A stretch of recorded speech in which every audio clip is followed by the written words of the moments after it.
a semana de atualização, que eu espero que vocês tenham aproveitado também, porque foi muito bom. E aí, então, a gente vai retornar para as nossas aulas de Direito Constitucional. Vocês já fizeram, né, o trabalho sobre o controle de constitucionalidade, tem também as atividades do AVA, né, então vocês já tiveram contato com, com esse primeiro contato a respeito dessa disciplina. Mas vamos, então, falar um pouco hoje dos aspectos gerais do controle de constitucionalidade. Essa é uma matéria que ela cai em tudo, ela despenca em exame da ordem, em ENAD, em concurso público, e assim, é uma das mais importantes disciplinas, é uma das mais importantes matérias que a gente tem dentro da disciplina de Direito Constitucional, tá? Então, vamos ver um pouco a respeito disso. A gente vai ter ainda algumas aulas a respeito dessa matéria. E aí nós vamos encerrar o semestre falando de a ordem econômica, né? A ordem econômica brasileira, que é um tema muito interessante. É muito legal. Vocês vão gostar. Vocês vão conseguir entender um pouco mais, né? Quando se fala sobre economia, né? Sobre os planos econômicos, né? Sobre o aspecto econômico-social do Brasil, mas isso é mais para o final do semestre. Aliás, estamos chegando já, né, no final do semestre. Bom, vamos falar, então, a respeito desses aspectos gerais do controle de constitucionalidade. A gente sabe, a gente já estudou desde o ano passado que existe a pirâmide de Kelsen, né? Então, a pirâmide de Kelsen, ela consagra que existe no topo dessa pirâmide, que representa o ordenamento jurídico de um Estado, de um país, no topo dessa pirâmide está a Constituição Federal. Ou seja, no topo dessa pirâmide jurídica nacional existe uma lei fundamental que influencia as outras, que irradia seus valores para todas as outras camadas dessa pirâmide, e ela é um princípio, ela é o elemento que dá o norte, então, para todo o nosso ordenamento jurídico. Ou seja, tudo aquilo que existe no nosso ordenamento jurídico não pode contrariar esse documento maior que está no topo da pirâmide. Então, este topo da pirâmide, inclusive, condiciona o surgimento de qualquer outra norma dentro do ordenamento jurídico. Por quê? Porque ele tem que receber essa filtragem, né? Ele tem que receber essa verificação de validade, ou seja, para ver, inclusive, se contém os mesmos valores deste ordenamento, desse documento maior. Bom, vamos lá. Com isso, a gente consegue perceber que existe o princípio da filtragem constitucional.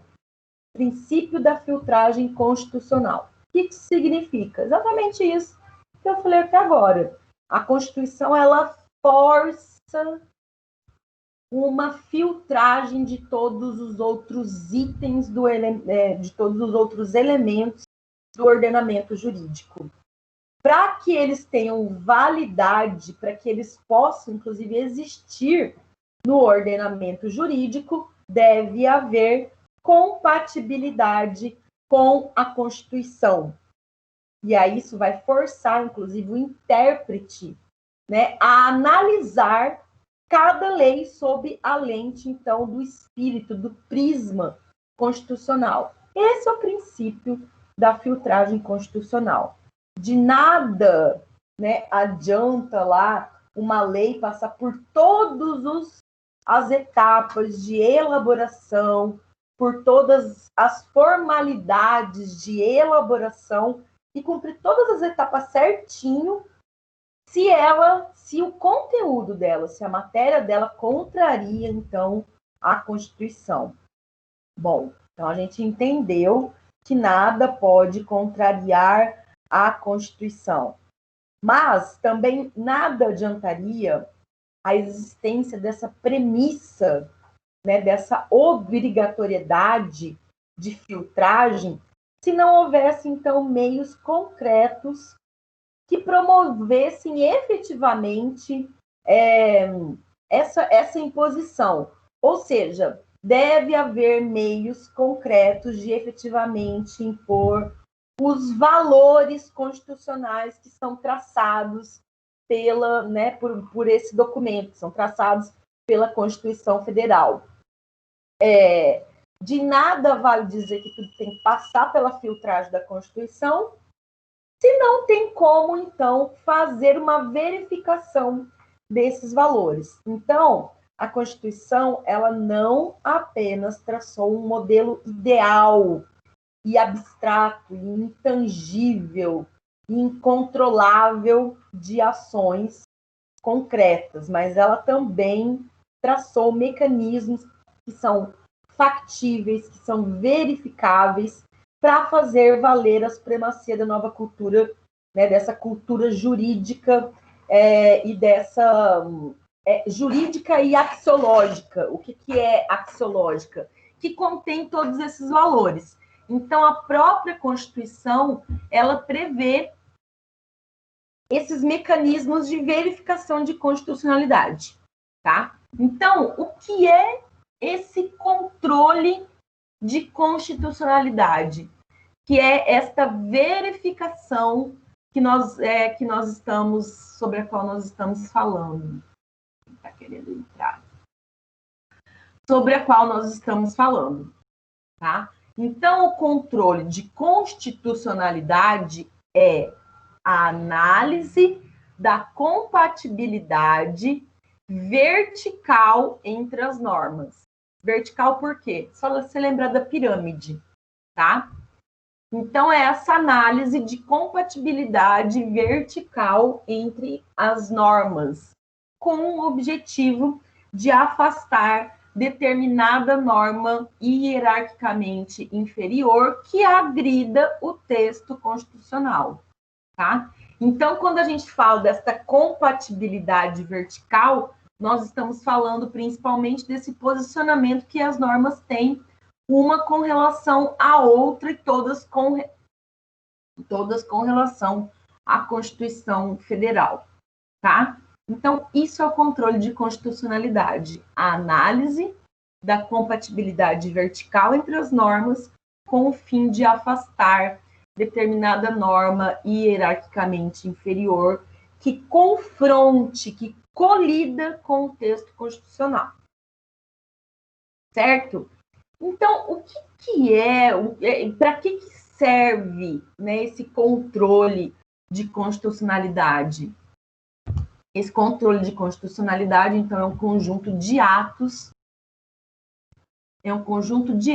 que tendem a garantir a supremacia formal da Constituição, tá? É um controle, é um conjunto de atos que tendem a garantir a supremacia formal da Constituição. E aí tem o objetivo, então, de averiguar essa compatibilidade vertical das demais normas jurídicas e também dos atos do poder público, né? E sempre verificar o seu fundamento de validade, certo?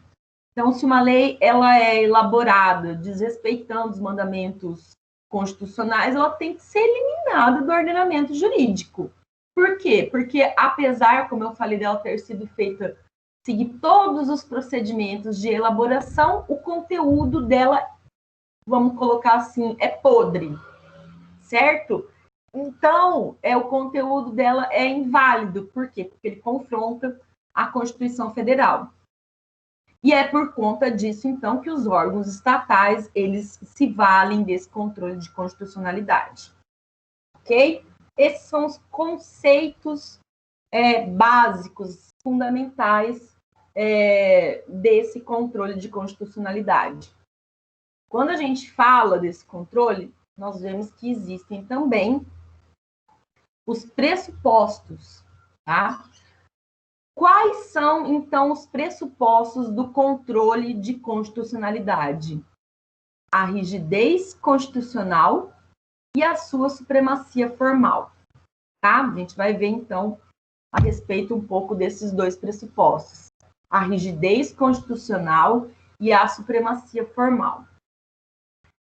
A gente sabe que quanto à alterabilidade, a gente já viu isso em teoria geral do direito constitucional, as constituições elas podem ser classificadas como imutáveis, rígidas, semirrígidas e flexíveis. No Brasil, nós temos uma Constituição rígida. Nos estados onde são adotados, onde é adotado esse tipo de Constituição, ou seja, uma Constituição rígida, as normas constitucionais, o conteúdo da Constituição, só pode ser alterado por um procedimento que é extremamente rigoroso, tá? É um procedimento mais rigoroso do que aquele que é previsto para a alteração das normas que são infraconstitucionais, certo? Como é que é feita uma alteração de uma norma infraconstitucional? Muitas vezes é feito simplesmente pela revogação, ou é criada uma outra lei que revoga os dispositivos que são contrários a ela. É assim, é simples, é corriqueiro, é fácil, né? É fácil, sim, se considerado com os procedimentos de alteração do conteúdo da Constituição.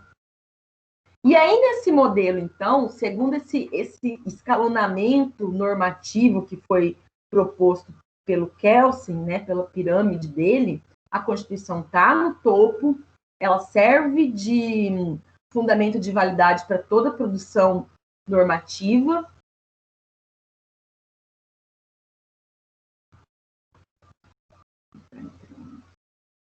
Ela serve de fundamento para toda a produção normativa e ela tem que seguir, então, uma série de atos para que ela possa ser alterada, tá? E aí, então, como consequência dessa estrutura hierarquizada das normas, fala-se em supremacia formal das normas constitucionais em face das outras que estão presentes no ordenamento jurídico, tá? E aí a gente vai ver, então, que esta rigidez constitucional, ou seja, esta impossibilidade dela ser mudada de qualquer forma, em qualquer momento, isso é um pressuposto, então, de validade, é um pressuposto do próprio controle de constitucionalidade, tá? E, por outro lado, também, ela possui esta supremacia formal. O que significa? Que, além do conteúdo dela ser muito difícil, além de existir um conteúdo especificamente que não pode ser mudado, além de existir este conteúdo que está colocado no topo da pirâmide e que normatiza a validade de todos os outros elementos do ordenamento jurídico, ela contém elementos, ou seja, a forma gerada, ela é uma forma extremamente distinta e extremamente mais difícil e mais elaborada e mais criteriosa, melhor dizendo, e mais criteriosa que as outras de alteração que os outros elementos do ordenamento jurídico, tá? Então, assim, uma coisa que a gente precisa destacar: todas as normas que estão na Constituição, elas são igualmente constitucionais, né? Não existe uma hierarquia entre elas.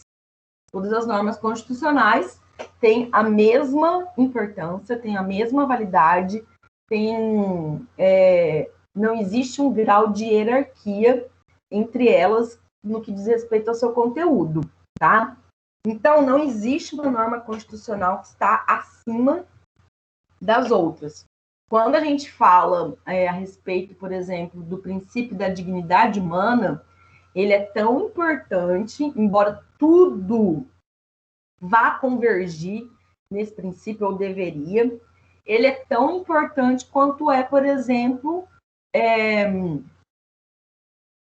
a propriedade privada, né? Tem a mesma validade. E aí a gente já estudou, né, como é que a gente faz, então, quando existe um conflito entre as normas, né? A gente vai aplicando, na verdade, os filtros até que a promoção da dignidade humana chegue a um grau máximo de efetividade. Mas, hierarquicamente, todas as normas têm a mesma validade, tá? Então, não existe um grau de hierarquia entre elas, tá? Existe, sim, um grau de hierarquia entre as outras normas, mas não necessariamente entre as normas que estão contidas na própria Constituição, certo? E aí, essa inconstitucionalidade, ela pode ser verificada quando algum ato do poder público ou quando alguma lei está em confronto com aquilo que é dito na Constituição Federal. E a gente vai ver que existem várias formas de inconstitucionalidade, não existe apenas uma. Existem várias formas pelas quais esta violação, este confronto, este conflito infraconstitucional acontece. Esse conflito das normas infraconstitucionais com a própria Constituição. Tá? O primeiro deles, né, que a gente vai ver, a primeira forma como ela pode acontecer, é a inconstitucionalidade por ação ou por omissão. Né? E o próprio nome já diz mais ou menos qual é, né, como que isso pode acontecer. Bom, considerando, então, que a inconstitucionalidade é justamente aquilo que não se deseja, é aquele desrespeito, né, que não se deseja, né, o desrespeito à Constituição, a gente pode ver que isso acontece tanto por ação quanto por omissão. Como que acontece, então, a inconstitucionalidade por omissão, por ação? Vai acontecer quando essa inconstitucionalidade por ação, ela diz respeito à verificação da compatibilidade entre as normas jurídicas e os atos do poder público com a Constituição. Significa que o poder público faz intencionalmente algo que confronta a Constituição, não no sentido de confrontar, mas existe uma ação, existe um agir, melhor dizendo, um agir intencional. E este agir, então, é que vai confrontar a Constituição Federal. Isso é uma inconstitucionalidade por ação.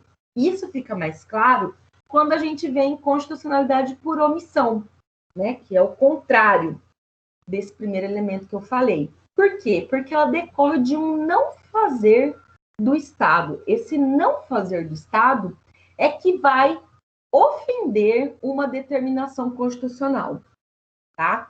Então, a falta de agir, a falta de ação do poder público que acontece, que pode ser extremamente visível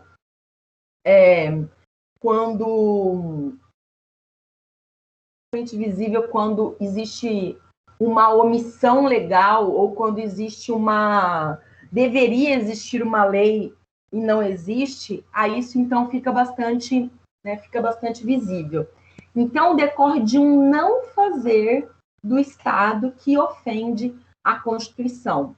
Como, por exemplo, até hoje não é regulamentado o direito de greve de servidores públicos, né?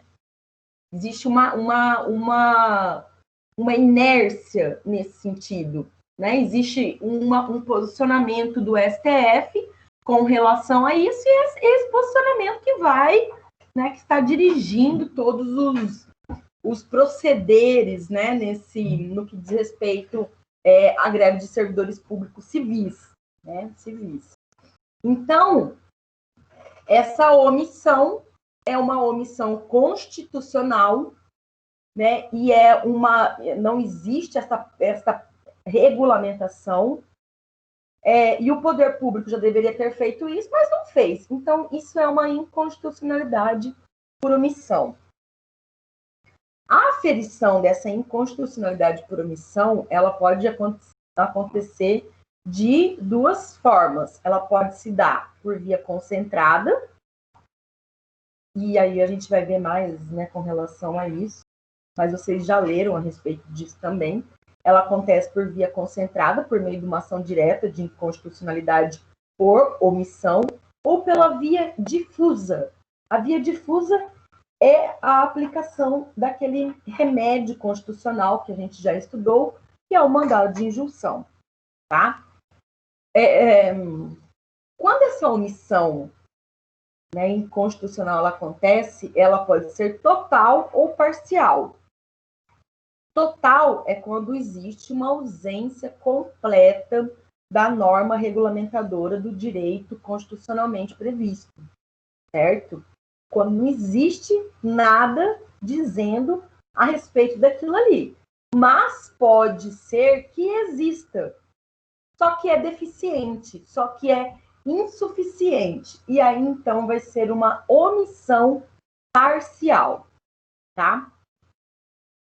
Vou compartilhar aqui um quadro com vocês, que eu acho que talvez fique mais fácil a gente compreender, para visualizar.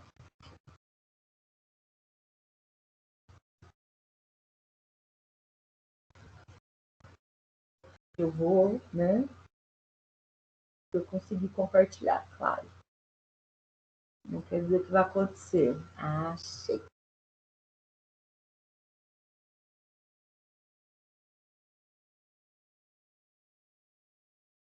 Bom, como é que acontece, então, essa inconstitucionalidade?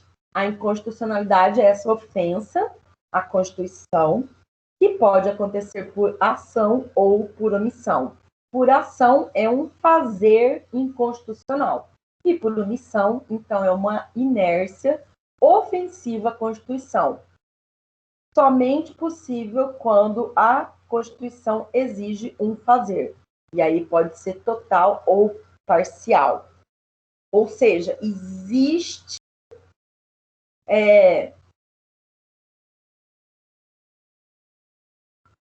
existe uma...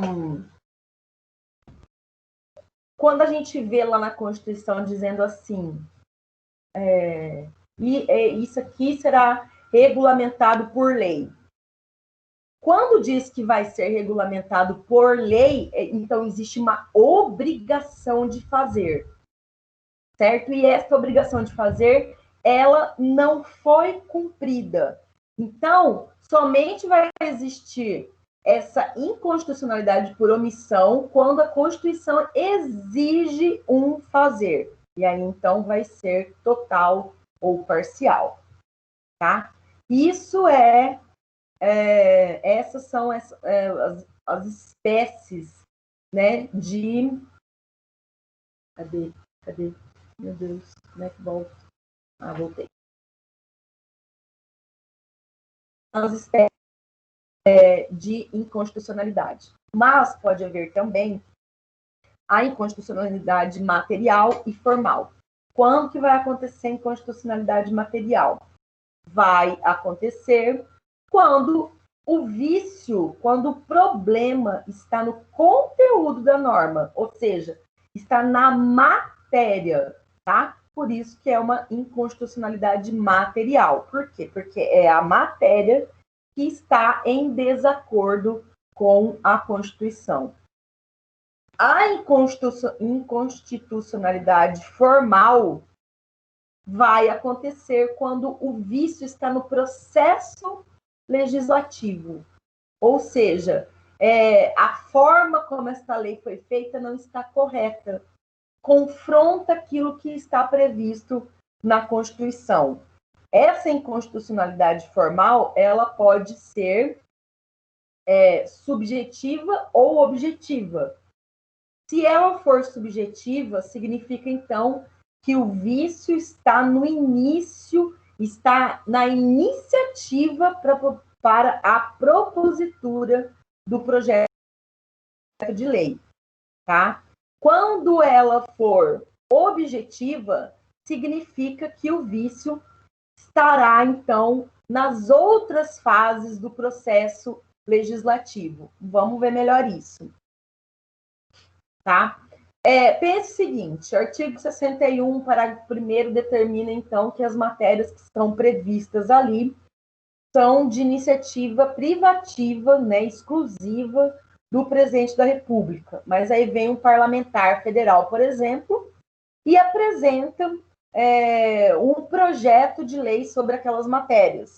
O que vai acontecer? Vai acontecer uma inconstitucionalidade formal subjetiva, certo? Por quê? Porque a iniciativa não tinha que partir dele. Por quê? Porque ele não é competente para propor nenhum projeto de lei que verse sobre aquelas matérias que estão contidas ali no artigo 61, parágrafo 1º, ok? Vai ser objetiva, então, como eu falei, quando o vício estiver situado nas demais fases do processo legislativo, como, por exemplo, uma lei complementar. Uma lei complementar que exige, pela sua natureza, quórum de maioria absoluta, como está lá no artigo 69. Mas aí, ao invés dela ser aprovada com maioria absoluta, ou seja, com a maioria, com a metade mais um de todos os componentes da casa, ela vai ser aprovada apenas por maioria simples, ou seja, por metade mais um apenas de todos aqueles que estão presentes. Isso vai gerar uma inconstitucionalidade formal objetiva. Isso aqui é bom perguntar na prova, hein? Quer colocar aqui, perguntar na prova. Tem que essas provas de vocês, tá uma moleza, né? Perguntar na prova. Muito bem. Ok? E existe um outro tipo, então, de inconstitucionalidade, que é a inconstitucionalidade orgânica. Aqui, nessa inconstitucionalidade orgânica, o vício está na repartição constitucional de competências, como, por exemplo, uma lei estadual que fale sobre trânsito. Não compete ao Estado falar sobre o trânsito. Por quê? Porque isso é competência, é uma matéria federal, artigo 22.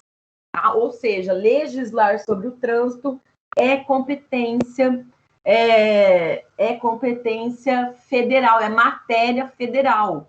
Então, se isso acontecer, vai haver uma inconstitucionalidade orgânica. Então, o vício aqui vai estar nessa repartição de competência, tá? Sempre quando houver um vício que resida na repartição de competência, a inconstitucionalidade, a violação à Constituição vai ser orgânica. Certo? E aí existem, então, as formas de inconstitucionalidade, como eu já falei, como eu citei, total ou parcial. E aí o nome já indica, né? A inconstitucionalidade, ela é total quando ela atinge todo o ato normativo. Parcial, quando é apenas uma parte. E aí torna, então, esta norma insuficiente. Não necessariamente que ela esteja toda confrontando a Constituição, mas existem insuficiências, né, na sua composição.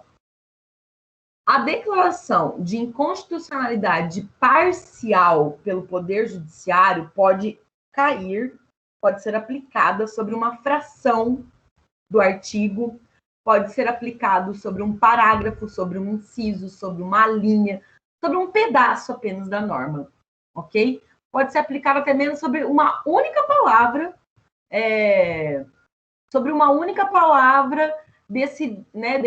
dessa norma, dessa lei, desse dispositivo, ok? Só que o Poder Judiciário, ele não pode subverter o intuito da lei e mudar o sentido e o alcance da norma. Por quê? Porque isso compete tão somente ao legislativo, ok? Então, o Poder Judiciário, né, através de uma declaração, né, de uma ação de declaração de inconstitucionalidade, pode dizer, esse parágrafo é inconstitucional, essa linha, esse artigo inteiro, ou só essa palavra. Mas ele não pode modificar o sentido da lei. Ele não pode modificar mesmo, né, o sentido, o objeto da lei. Por quê? Porque isso fere, né, a separação dos poderes, ou seja, isso é competência apenas do poder legislativo, certo? Deixa eu compartilhar aqui uma outra tela, que fica fácil também para vocês entenderem, visualizarem.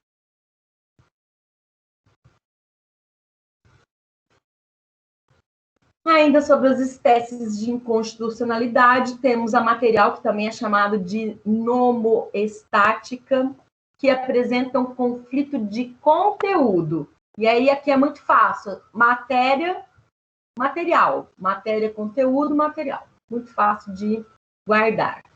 Mas existe também a forma formal, que também é conhecida como nomodinâmica, que diz respeito ao vício no processo legislativo, que pode ser subjetiva, objetiva ou orgânica. Subjetiva refere-se à iniciativa, né, a iniciativa da norma. O exemplo é o que eu dei, artigo 61, parágrafo 1º. Objetiva, ela está presente nas demais fases do processo legislativo, como o exemplo do artigo 69, e a orgânica está no vício da repartição de competências, artigo 22, tá? Então, quando falamos a respeito de conflitos de competência, nós estamos falando dessa inconstitucionalidade orgânica, formal orgânica, tá? E ainda pode ser total ou parcial, total quando é toda a lei e parcial como é parte da lei, quando é parte da lei. Ok? Dúvidas até aqui, pessoal?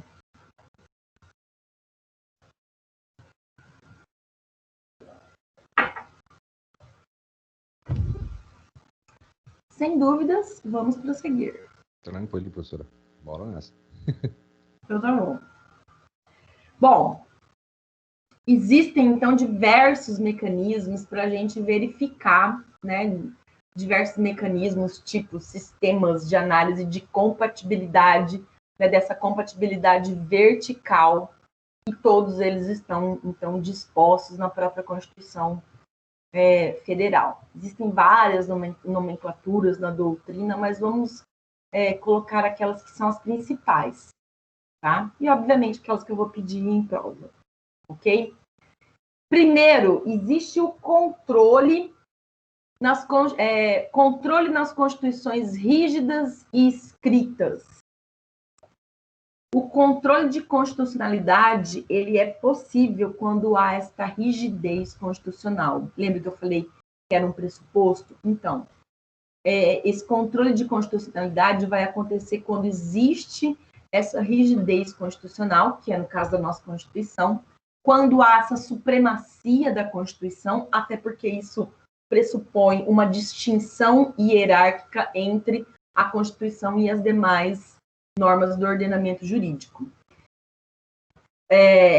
O sistema brasileiro, né, a Constituição brasileira é uma Constituição rígida, mas em um sistema de Constituição flexível e não escrita, como é na Inglaterra, por exemplo, que eu não consigo imaginar, né, como que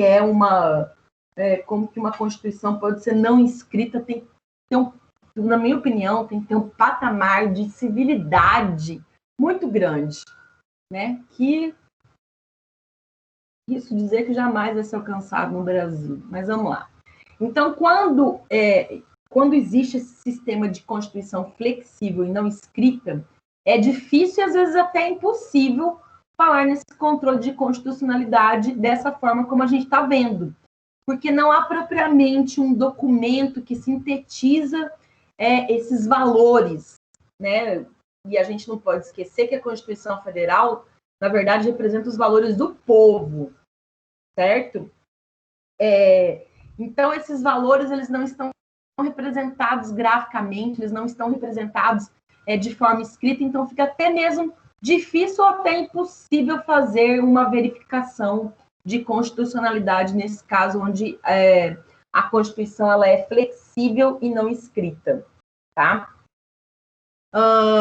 Mas aí, obviamente, né, não é o caso do Brasil, ok? Então, no Brasil, há esse controle por ser a Constituição rígida e escrita. Quais são os sistemas de controle de constitucionalidade? Tem gente que fala sistema de controle, tem gente que fala de controle, né? Mas, enfim, existem, de toda forma, existem tipos, sistemas de controle que são unânimes. Concentrado ou abstrato, difuso ou concreto, tá? Então, vamos ver um pouco como que acontece esses sistemas de controle de constitucionalidade. Existem várias formas desses controles de constitucionalidade.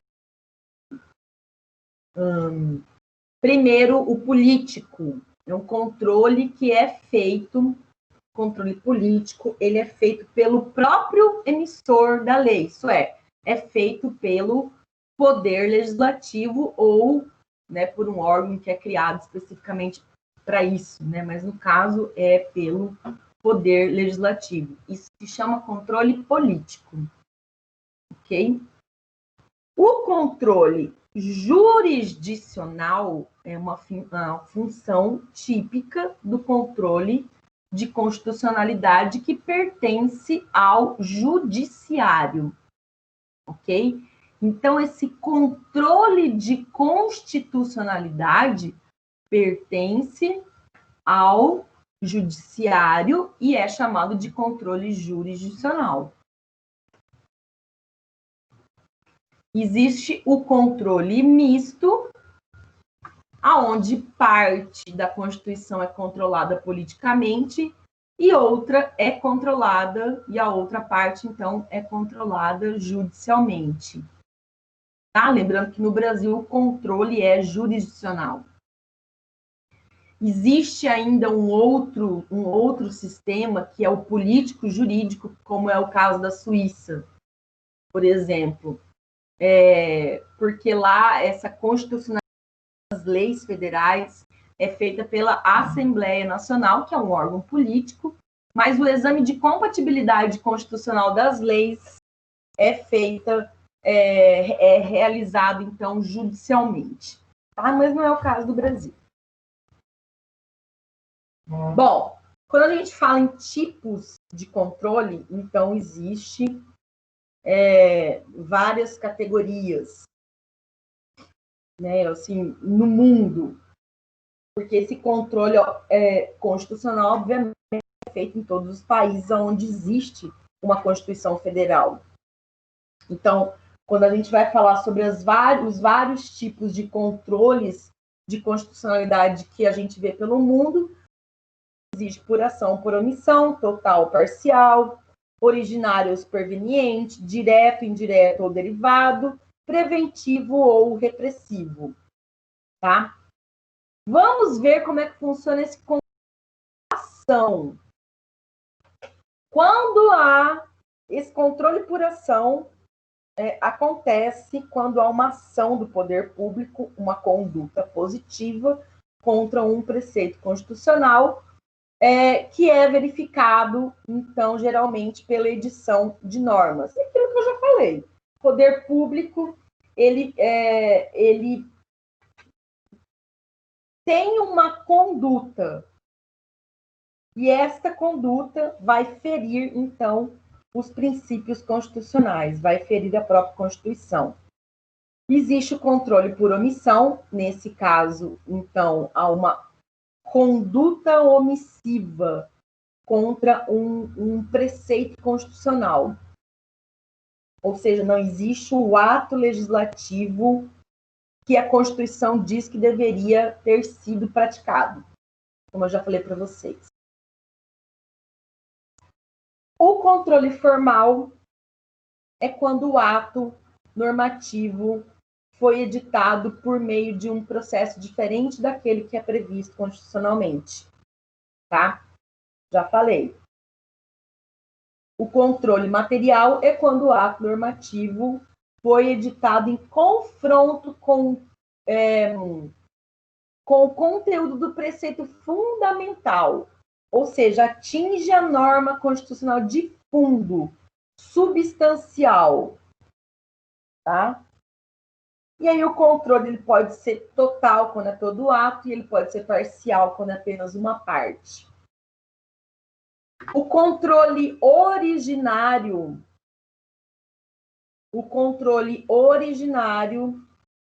é quando o ato constitucional surge após a edição do texto constitucional, que foi aquele que foi que é aquela verificação da própria Constituição que aconteceu no processo constituinte, né, na Assembleia Constituinte, que é a verificação para ver se não existe nenhum confronto entre normas ali dentro, nesse nascimento da Constituição. Isso é um controle originário, certo?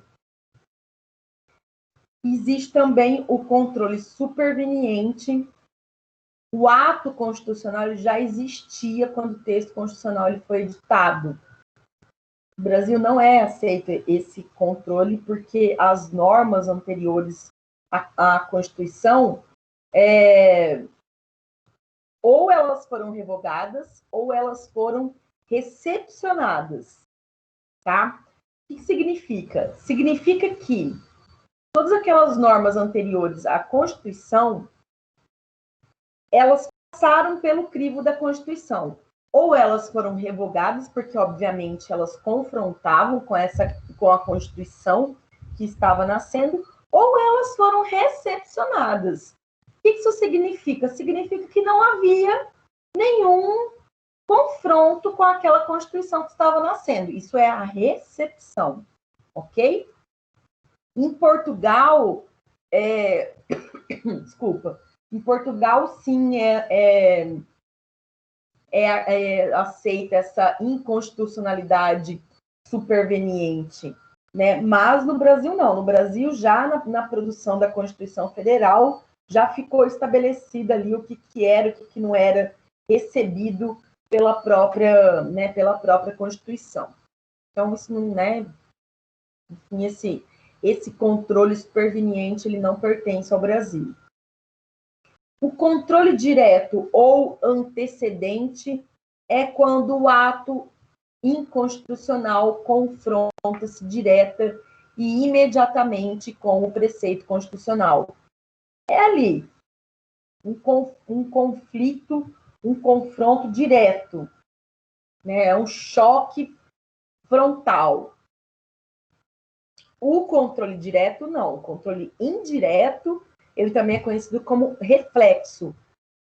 Por quê? Porque esse controle, ele ocorre quando pressupõe a análise de dispositivos que são infraconstitucionais e não a análise apenas de dispositivos constitucionais. Há uma norma intermediária entre a Constituição e aquele ato que foi impugnado, que tem que ser analisado, que tem que ser resolvido, tá? No Brasil, esse controle ele não é permitido também, porque é preciso antes fazer um controle de legalidade da norma perante a sua fundamentação legal, tá? Então, isso aí já impede que exista uma outra norma no meio, tá? Mas, enfim, isso não acontece, né, no Brasil. O controle derivado ou consequente, ou oblíquo, ou por arrastamento, ele diz respeito a um vício de inconstitucionalidade de determinado...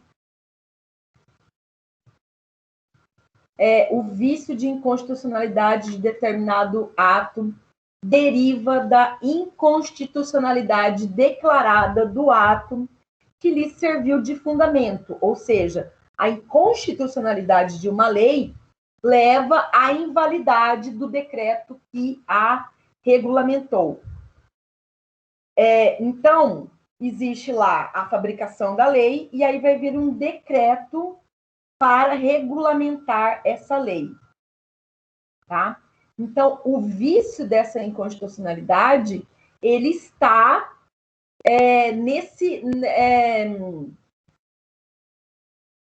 o vício da inconstitucionalidade de determinado ato, ele vai decorrer da inconstitucionalidade que é declarada do ato que lhe serviu de fundamento. Então, o decreto é inconstitucional?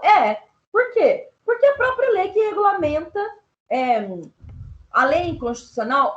Por quê? Porque o próprio decreto, que o regulamento também é inconstitucional. O decreto serve para alguma coisa? Não. Por quê? Porque a lei é inconstitucional. Então, como é que algo vai, né, como é que um decreto vai regulamentar uma lei que fere a Constituição?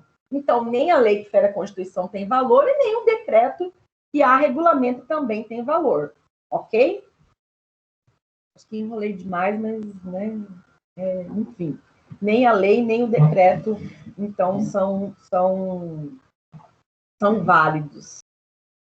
Existe o controle preventivo, que é o controle, o controle prévio à sanção ao projeto de lei ou à promulgação de uma emenda constitucional feita pelo Legislativo por meio, então, da Comissão de Justiça, né? Comissão de Constituição e Justiça, ou então pelo Executivo, e aí pelo Executivo é feito via veto presidencial. Também tem a possibilidade do Judiciário fazer o controle preventivo, mas aí a gente vai ver um pouco mais para frente. O controle repressivo ou típico, ele é feito, então, após a realização de todo o processo legislativo, ou seja, ele é feito pelo Judiciário, né? O controle repressivo, ele pode ser feito também pelo Legislativo, né? E aí, mais para frente, então, a gente vai entrar nesse detalhe. Tá? Mas o controle repressivo, ele é após a realização de todo o processo legislativo. Tá? O controle preventivo, ele acontece antes da sanção ao projeto de lei ou a promulgação, né, da emenda. Existe controle difuso, que é também chamado de incidental, via de exceção ou aberto. Esse controle difuso, ele é feito por qualquer órgão do poder judiciário espalhado no Brasil. Por isso que ele é difuso, tá? Porque ele é espalhado, porque ele não vai ser concentrado num único órgão. É aquilo que o juiz pode fazer num processo específico, tá? É aquilo que acontece, por exemplo, que está acontecendo muito, né? Ainda vai demorar um pouco para produzir os seus efeitos, mas os juízes têm declarado a inconstitucionalidade de muitos pontos da reforma trabalhista, né? Graças a Deus. Né? Então, e obviamente, né, isso vai acabar virando uma questão de repercussão geral e vai ter que ser decidida, então, pelo STF. Né? Mas, enfim, essa é uma função do juiz. Todo juiz tem essa função jurisdicional constitucional, ou seja, avaliar se as leis que estão sendo aplicadas estão em conformidade com a Constituição, certo? Pode ser feita no decorrer de um processo trabalhista, como eu falei, ou pode ser feito também por uma ação própria, né, como mandado de segurança, como habeas corpus, e aí, nesse caso, então, a causa de pedir é a inconstitucionalidade da lei. Tá? Então, a causa de pedir, quando você entra com um remédio constitucional como mandado de segurança e habeas corpus, é justamente pedir a inconstitucionalidade daquela lei. Pedir que aquela lei seja considerada inconstitucional. Ou isso pode acontecer no decorrer de um processo comum, de um processo corriqueiro, né, como uma reclamatória trabalhista, tá? E aí, então, o efeito dessa decisão judicial no controle difuso, ele só vai valer para as partes do processo, ok? E atinge as partes do processo desde o início da existência do ato impugnado. E aí, então, é quando a gente fala que existe o efeito interpartes, ou seja, entre as partes, tá? E ex tunc, ok? Ex tunc significa, então, que é desde a existência da norma até até o presente momento. Tá? Uma coisa assim. Temos o meio concentrado, ou seja, o controle concentrado, ou via de ação, ou abstrato, ou reservado, que é o controle, então, que se concentra num único órgão judiciário. E essa competência, então, para fazer essa verificação, ela é conferida pela própria Constituição Federal. No nível federal, então, a concentração é no STF. O STF vai analisar as leis estaduais e as leis federais com base naquilo que está disposto na Constituição. Na esfera estadual, vai se concentrar, então, nos tribunais de justiça para análise, então, das leis municipais e também de leis estaduais, porém, só com base na Constituição do respectivo estado, tá? Então, o Tribunal de Justiça vai avaliar a análise, então, vai fazer a análise dessas leis municipais e das leis estaduais, mas apenas com base na Constituição, né, do respectivo estado. E aí, nesse caso, então, existem 3 tipos de ações que os órgãos judiciais podem ser demandados no controle concentrado, que é a ação direta de inconstitucionalidade, a ação direta de constitucionalidade e a arguição de descumprimento de preceito fundamental. Tá? O judiciário, ele pode realizar o controle preventivo de constitucionalidade? A doutrina entende que, excepcionalmente, pode. É o caso de algum parlamentar impetrar um mandado de segurança quando não for respeitado o devido processo legislativo constitucional. Pode acontecer quando se inicia um processo legislativo para emendar a Constituição e para ver, então, abolido algumas cláusulas pétreas. Quem está querendo entrar agora?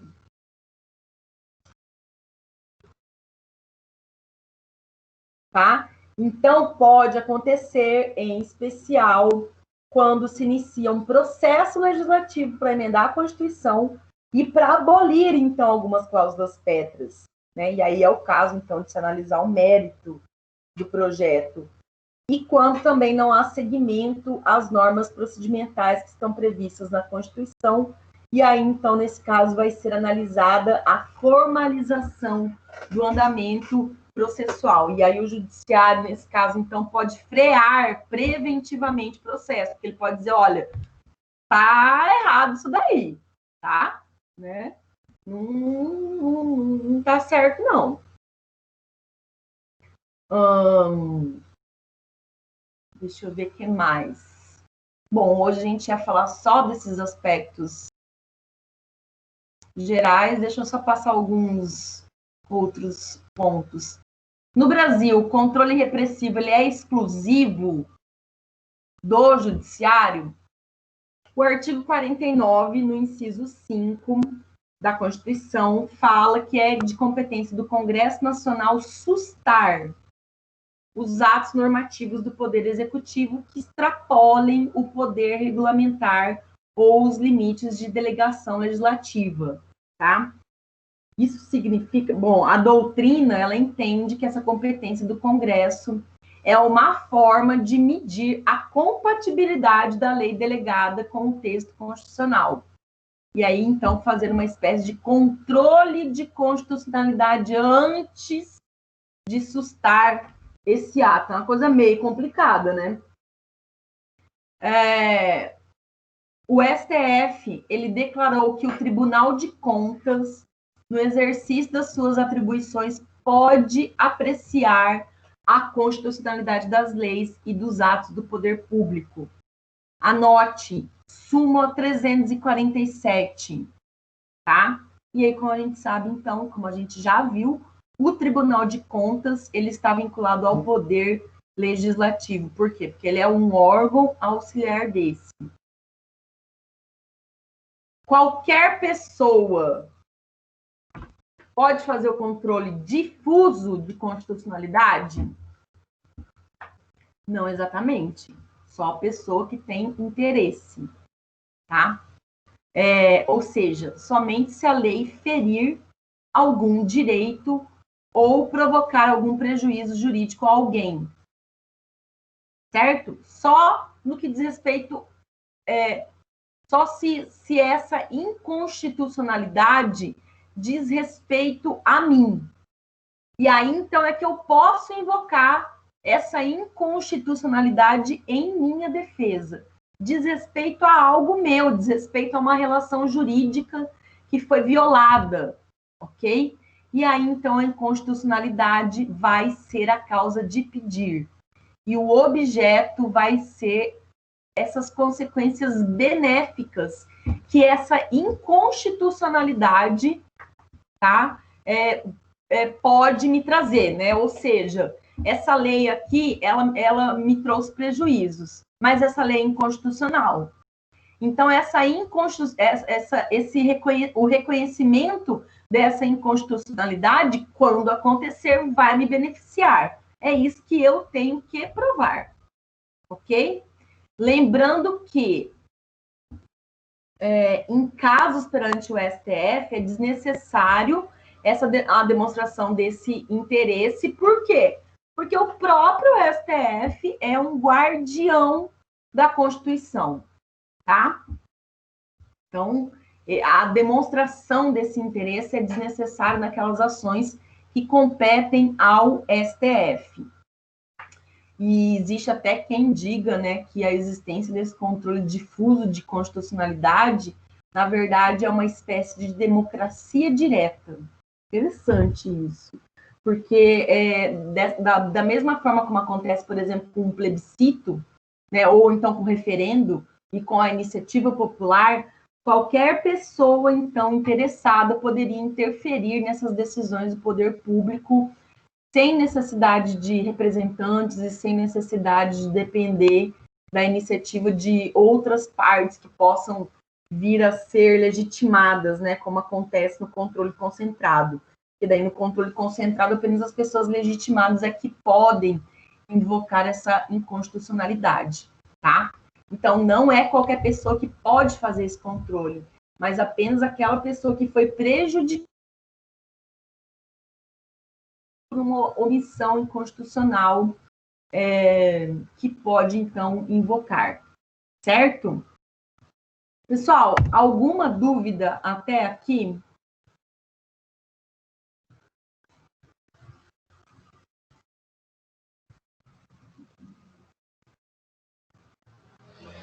Oi, gente! Todo mundo me colocou no mudo, né? Bacana. Não. Tune, você é a primeira a me colocar no mudo, que eu sei muito bem. Assuma isso. Não, eu não coloco no mudo. A única diferença é que eu vou